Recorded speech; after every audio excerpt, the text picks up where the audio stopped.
عمران خان کو پرانی video share کرنا مہنگی پڑ گئی، ٹویٹ ڈیلیٹ کر دی۔ سابق وزیر اعظم اور چیئرمین تحریک انصاف عمران خان کو اپنے ٹویٹر اکاؤنٹ سے پرانی ویڈیو شیئر کرنا مہنگی پڑ گئی۔ شدید تنقید کے بعد عمران خان نے ویڈیو ہی ڈیلیٹ کر دی۔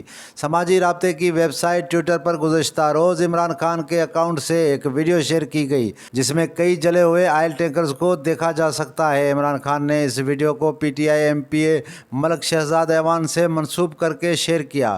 عمران خان کے اس ٹویٹ کے جواب میں پاکستانی اداکار شفاعت علی نے وضاحت کرتے ہوئے لکھا کہ یہ ویڈیو کراچی کی نہیں بلکہ مئی 2022 میں نارو جبا میں پیش آنے والے واقعے کی ہے۔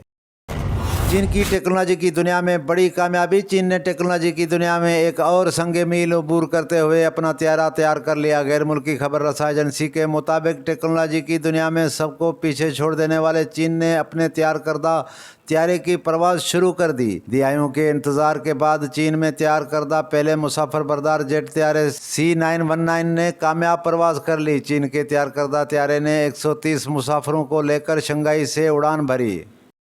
اور محکمہ موسمیات کی جانب سے پنجاب، خیبر پختونخوا، بالائی سندھ، بلوچستان اور آزاد کشمیر میں بارش کا امکان ظاہر کیا گیا ہے، جبکہ اسلام آباد میں بھی گرج چمک کے ساتھ بارش کا امکان ہے۔